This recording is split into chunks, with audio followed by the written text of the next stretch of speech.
Good evening, everybody. Welcome back to Daily Hindu News Analysis channel. My name is Nidhi, and I am a political science graduate, a UPSC aspirant, and your current affairs teacher. I'm here to make the current affairs to more simpler, easier for you. We are here to discuss what is going on in the world right now. What are the key developments are there in terms of science, technology, economics, geography, history, polity, law, and many other things. We will understand the why behind each and everything. That's how we will hit the nail, and we will also form our opinion. An opinion which is unbiased, an opinion which is not politically influenced or influenced by a party, but a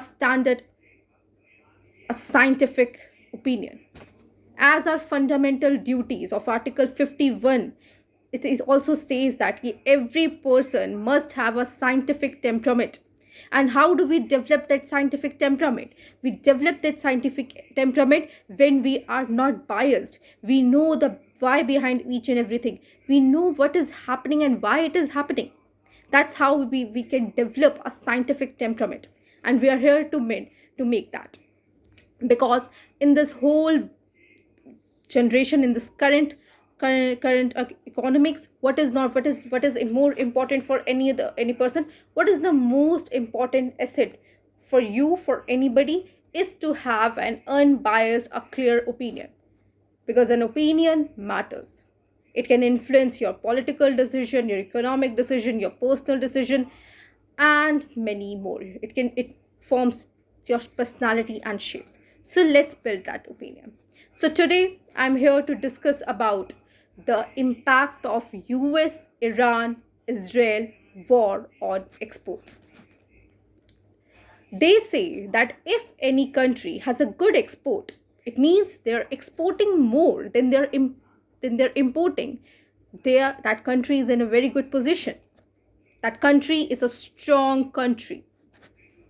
But what if I tell you that this war is basically impacting on our right arm, on our right hand, on our strongest point, that is exports? India is a largest producer and global exporter of basmati rice. Yes, we produce a lot of basmati rice in our country, and we export it to the world also. We are, in fact, the second largest exporter of basmati rice, which is a very good thing. We produce also a lot of basmati rice, and I have talked about in my previous videos about that. India produce a lot of rice, and we have to shift from rice to other things through pulses, millets. We need to diversify our crops. Now that's the another issue. It's about geography, environment, but I am here to discuss the impact of war on our exporters of basmati rice. They are impacting negatively. Let me tell you in a very simple language why it is. What problem our exporters are facing? Okay, as we know that the Strait of Hormuz is blocked, right? From where 20% of oil and other gases, global oil gases, passes through it. But only oil and gases will pass through that narrow passage, not any other thing. No, no, no, no, no. Other things also passes through it. And carrying a export or carrying a ship from the war region is very dangerous. Though Iran has said that Iran has some its most favored nations, and India is one among them, that Iran has said that we will not do anything to Indian shipping.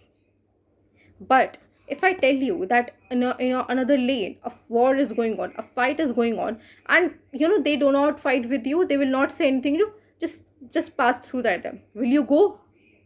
No, you will not go. You will get you will be afraid of going there. You will not even go into that lane also for 2 days. Nobody will go. It's a human nature. Everyone feels risk, everyone feel fear, especially when they know that they are going in a war zone. Anything could be happen anywhere. So why would we go that side? And that is what making our exports lower.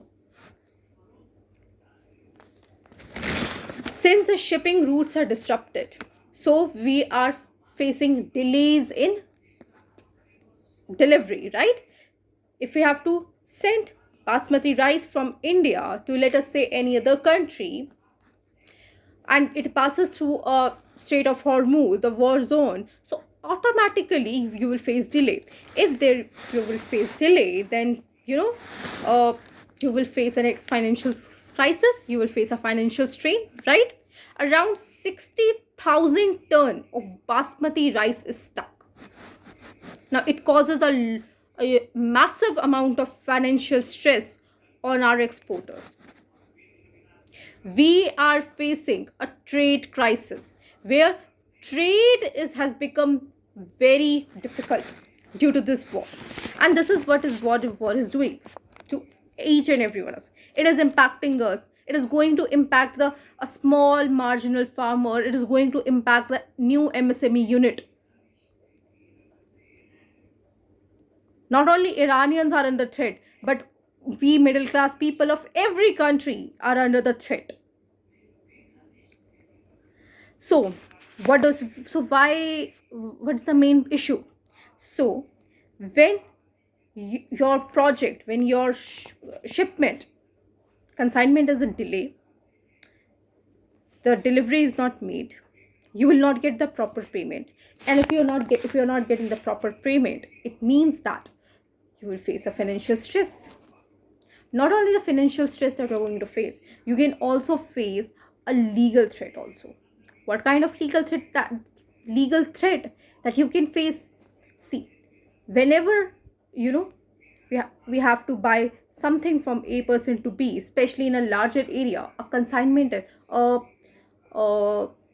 legal paper is being made, where all such kind of ifs, buts, all kinds of details are mentioned. And it's in there's a clause is mentioned that in case if you are delaying the order, delaying the consignment, then you will face this amount of penalty or that amount of penalty. This is what in each and every legal paper has. Now, yes, the delays are being made, delays are there, but delays are not because of us, they are because of the external crisis. Now in that situation, the question is, can a firm charge for delay caused by the external crisis? You see, if delays are caused due to your operational decisions, then only you can pay for that. Then you can pay a liability, a fee, a penalty for that. But if the delays are happening not because of you, but of external factor, just like this war or natural disaster or political conflict, then what will happen in that case? Who will pay the liability? Can firm pay the liability? It is the responsibility of the firm to pay the liability. This is what the most important question is. So here a very important legal concept comes here, that is known as force majeure. Now what does it mean to be a force majeure? Now force majeure is basically a legal clause in contract for unforeseen events. Whenever an unforeseen event happens because of war, natural disaster, political conflict, three things are mentioned. Number one, war. Number two, natural disaster. And number three, political conflict. In this case, parties are excused for paying the liability, which is a big sign of relief for our Indian exporters, because due to this legal concept, they are safe now. There is no need to pay such a heavy amount of penalty or fee by them. And also in this situation, the contract can be suspended and also can be terminated, because we do not know what are the situations are going on. how long they will go. Situations are basically are not in our hand. It's not in your hand, it's not in my hand, neither the exporter's hands or neither the importer's hand. It is a very big situation. In this case, we can't suspend the contract. This is what is happening, and that is why exporters are demanding government of India to apply the force majeure, because they are facing this, right? So what is the impact on basmati exporter of this? Is that their working capital is now blocked. MSME, micro, small, marginal enterprises, basically these are small enterprises in this basmati export business. Their business are under the risk, because they will get the credit, they will get the money if they export the basmati rice. And right now this all the contracts, all the kinds of contracts are on the brink of suspension or revocation, and they are not getting their proper payment. So in this case, they might have to shut down their enterprises, and it will be a huge loss for them.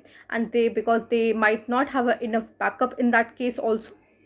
Also India's capability as rice exporter is diminished also in this case. So India's reputation, our MSME, and a working capital blockage is also under the threat. So what we can do? So in this scenario, the number one step that government have to do is to impose forced majeure on the right at this time. Also, we have to waive all our penalty charges and release or return the container. And for the future, we have to strengthen our supply chain, because you see we are witnessing a supply chain disruption here. The inflation is not causing by the non-availability of the thing, but due to the supply chain disruption. This is what kind of inflation that we are going to witness. So we have to strengthen our supply chain disruption. We have to diversify our things. We cannot put all our eggs in under just one basket. This is what I really want to tell you. Moving towards our second news headline of the day. So second news headline is that Andhra Pradesh has now changed its capital. Now the Andhra Pradesh new capital is Amravati. So what does it mean to be an Amravati? So why Amravati is made a new capital of Andhra Pradesh? Andhra Pradesh capital was Hyderabad. What was the need to change it? There are so many questions that are going on your hand. Let me clear them for you. Article 1 of our Indian Constitution states that India is a union of states and union territories.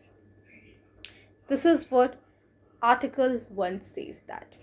And Part 1 of the Indian Constitution basically tells you what is India, how many states and union territories are there.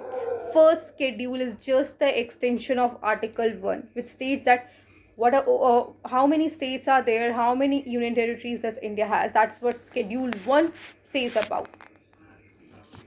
Schedule 2 basically talks about Article number 2 basically talks about if we have to change, we have to add or exclude anything from any state or union territory from our country, how we can do that. Now it is done through a parliamentary approval, right?